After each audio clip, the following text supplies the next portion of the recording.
Blaber looking at Inspired. Smite fight! Hey, this one goes to Inspired. And over the wall is Blaber, who's got his own flash, but Blaber's having to take this one. Gets a shield from his teammate, and now ults in, wants it, has to go back out. His ult's gonna time out in a second, and here's Vulcan buying a lot of space. Blaber is gonna be handshaken. He's gonna be revived. Everything pushed onto him. And how about round two, though? Is it going to be enough? The charm lands, stopwatch. Berserker's attacking. Zen can't land on his target. Back in they go. Inspired will just barely live. First blood through for Impact. Vulcan kiting away. Vulcan stays alive. A double kill for Impact, and he's going for more. Berserker's out, though. It's going to be a dead Danny. Berserker not stunned. To get one back out of Impact. He's going to find his own goal. Jojo misses the charm, and it's going to be another kill. 4 in a row for Berserker. Oh, the Zeri gets a quadra. They can't find the last one for Berserker's Penta, but it doesn't matter. Cloud9 are still going to get Dragon number 3 at only 20.5 minutes. C9 take over in the fight here. We can watch it one more time. The initial play was really bad for them. It looked like EG was going to get a big advantage. They get out the Olaf ult early. They get out the Zillion ult and the bailout on the Blaber here. He can't really get much, but they can't actually connect to this Zeri. They can't deal with them. Exactly. Look at the other side of your screen there. The ultimate from Berserker popped out, and then Sven with the Renata ultimate buys the space over the top of him.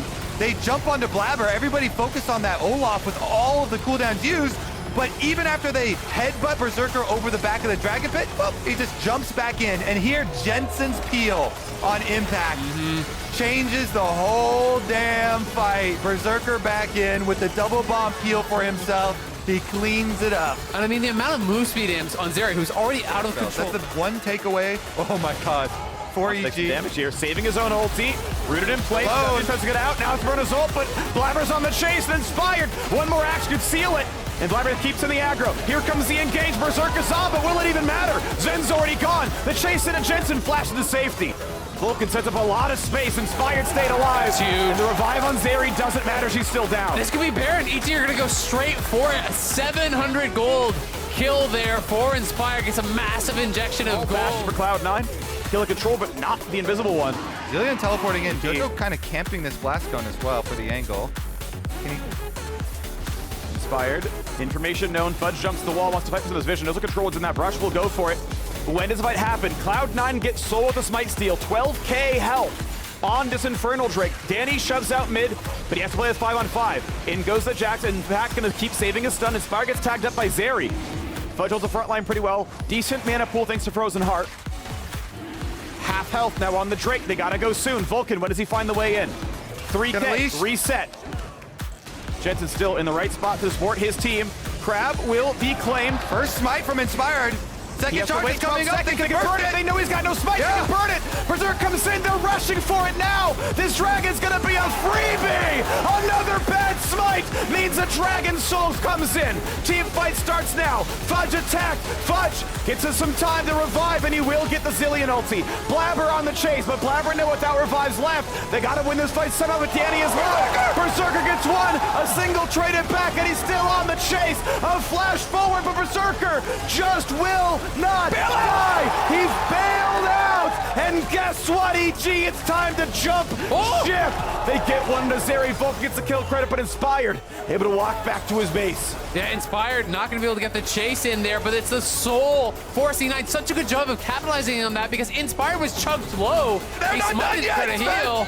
He's going to try to punch Sven. Here comes Inspired. He's the auto the right character. He needs the auto to land. He gets one. But can he live? Triumph heal is huge. They get the pick on Sven. Oh my God, Inspired and Sven pulled 2 more kills out of nothing there at the very end, taking down Berserker, taking down Sven. But you actually don't want the full group 5-on-5. You would much rather the opportunity to get an outplay here with one of those picks. This ultimate charges from Ari. Unleash Teleport is ready. Cloud9 know this though. They're going to try and force you in. Looking for it now. Baron down below 10,000 health. Dies rapidly here to a 4-item Zeri. Can they even get there in time? It's still burning. Do they have a chance at a smite? Engage comes in. Baron is secured. Zhonya's buys a little bit of seconds, but a spell shift for Danny keeps him alive in the fight. Vulcan low, but not dead either. Shut down onto the Wukong, and here comes Berserker. 2 kills picked up, an escape for EG, but he still hastened for more. Just goes for the mid lane. They know they've got the Baron, they've got 2 kills. They've got the series in their hands. Cloud9 are on the push here, 40 seconds on Danny. He's the only one who can wave through this. Want to punch their ticket to Worlds right here, right now. And it's looking like it. Nexus turrets open soon. Mid-tier 2 is gone. Inhibitor's going to be there as well. 20 seconds on the Wukong back up. 20 still on Danny. They can go for at least 1 tower, but do they like this push? Health bars and mana bars both a little bit low. Bit of damage towards Fudge, who walks in. Headbutted back, though. Health bars are low enough. Wukong's up in 5. Stun's gonna go wide. Charm is decent damage. Blaber still feels safe for now. Zillion is up. They can play to the edge, and they know that Zillion will get one back up. You need to reset now. 40 seconds on the Elder Dragon. They've got Baron powered recall, so it should be fine. When you see that coming up, you know it's a little bit too tenuous. Too much to lose if you stay inside the base. Elder Dragon up in 30 seconds. Let's get back to it. Absolutely. We can watch this one more time. C9 just have the right read. They can just finish it. So, Vulcan tries to preempt it by going way in, but Fudge kind of buys some time here. Danny, by the time he actually gets up there, Vulcan's already pretty much dead. Inspired dives deep, but he goes down in a hurry, and then all the move speed, all the support on the Berserker, there's just no getting away. And there's just so much damage. These explosions from the Infernal Dragon Soul. Yeah. Berserker now on the hunt again. Bomb on his head, speed under his feet. He's the real carry here. By time, they don't need to be the ones to force it. The supers are pushing mid. Impact is getting chunked low, and Inspired is seen on the other side. Mikhail's is even finished as well for Jensen, so even a charm may not be enough. Sweeper sees the ward, knows what's going on there. Will there be an engage, though? Vulcan in the wings has a blast plant, but he's on a ward. They're going for him. They're hasted in. Fudge gonna look for this one. Vulcan ults late after he's already too low. Headbutt means nothing. The fight comes in the bottom side there. Handshake brings back Inspired. It's 2 for nothing so far. Impact's gonna be next. They look for Sven. A support. A Pyrrhic victory. Not even that. TP is already going into the base.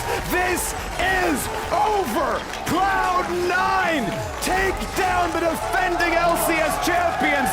The ace comes through for Jensen. 14-7, and Cloud9 are the second LCS team headed to the World Championship. C9 are back, baby! Sending EG to the lower bracket. What an incredible series from Cloud9. They're gonna finish it out, and done in style with the Olaf, with the Zillion, with a monster performance here from Berserker. Cloud9 pull off the huge upset, taking down the clear #1 team in EG. And Cloud9 have just stepped it up to a whole nother level. This team looks so much better than what we have seen from them before this entire year. I love all the changes in draft from them as well. Bringing out the Ashe support versus CLG. Jensen says, nice pocket pick, Seraphine. I've got a pocket pick of my own. The Zillion. Massive win rate for him. Celebration well deserved. Fudge gave an interview last couple days with Travis Gafford where he said, we're gonna 3-0 EG. And people thought he was memeing. Those are no jokes. It wasn't a 3-0, but it was a Cloud9 victory. I mean, it's just a massive win for them. And now, we are faced with this situation where it is TL in the lower bracket, it is EG in the lower bracket. Both those teams cannot make it to Worlds. 2 of the spots are already gone out of the 3. TSM down there looking to compete. CLG still down there. A lot of teams gonna be stuck scrapping it out for that final spot. EG gonna have to make a lower bracket run like they did in spring. But they came into the series in such a different spot, thought of it as the clear favorite, thought of it as the dominant team here. And it was Cloud9 that were, really more up and down. But it seems like they've found their form and they've hit their peak at the exact right time. And Sven, the entire goal for him was, well, I'll roll swap support because there's the best chance I have of making Worlds. There's not a spot for me in the starting lineup here with Berserker, and he's cracked, and I don't think the lineup good enough for me. So you know what? I will support Berserker. I will learn a new role in a split. Doesn't even get to play the opening couple of weeks. And he's headed to World Championship in his first split as a role swap.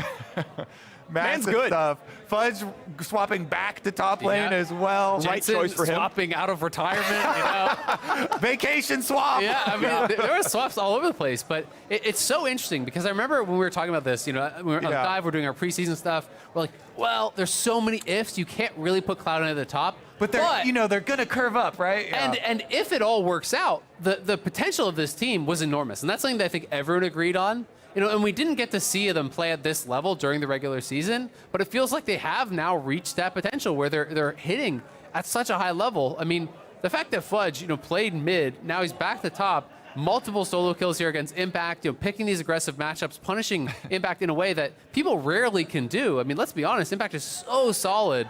The team as a whole, I think, just looked incredible and really brought it to the next level. There's one thing I know about Jack. He loves role swaps. Cloud9 have had so many over the years. We'll see if they can keep it going here. 2 matches to go until they win the LCS Championship. See if it happens for them. Now we're joining Pastry Time and Jensen on stage for our Verizon postgame interview. Thank you very much. I am here with one of the only men this week to not have to play 5 games in a best of 5. It's Jensen for Cloud9. Zillion, huh? We had to run it back. Did you see Björk? You're like, wait a second, that looks pretty good. I mean, honestly, it's something we've been practicing for a long time, and it's something we always win with. We brought it out in the tiebreaker in the regular season. I was like, damn, like maybe we shouldn't have done that because now they'll know about it. But this was the perfect time to do it, and I'm glad it worked out. Yeah, for sure. You said when you came off stage you felt relieved. Why is that? Yeah, I mean, I think the competition in LCS this year was by far the toughest I've ever experienced. So I thought, you know, maybe this will be the time that I won't make it to Worlds. And I was really worried that, you know, there was a chance we couldn't make it to Worlds. So I'm just super relieved that we actually qualified, and now I can focus on the rest of the playoffs. I was going to ask you, you actually have never missed Worlds, since I believe, since joining the LCS. So congratulations on making it back in. How does that feel to be back? I mean, you took a split off, coming back on Cloud9, and all of a sudden you're back at Worlds. How does that feel for you? I mean, I'm super happy it worked out because I think I had some very rough games this summer, so I was a bit worried. You know, didn't want to let anyone down, and especially myself. So I'm just, you know, super happy that we were actually able to make it, and it was tough, but we're here. We've come a long way from Yone in the very early weeks of the split. What's been like the biggest change for you? Obviously, you've been playing forever. Like, you knew the skill was always there. From, you know, week 1 to now, what's been the biggest difference for you in your play? I think kind of just finding my ground within the team, how I want to play with the team, and just honestly just my own individual performance. I thought it was a bit lackluster, and I was worried with the break that it might have suffered a bit. But I think, you know, towards playoffs, I always ramp up. So yeah, I'm just happy that things worked out, and I think now I'm in a pretty good spot, and I'm just looking forward to the rest of the playoffs.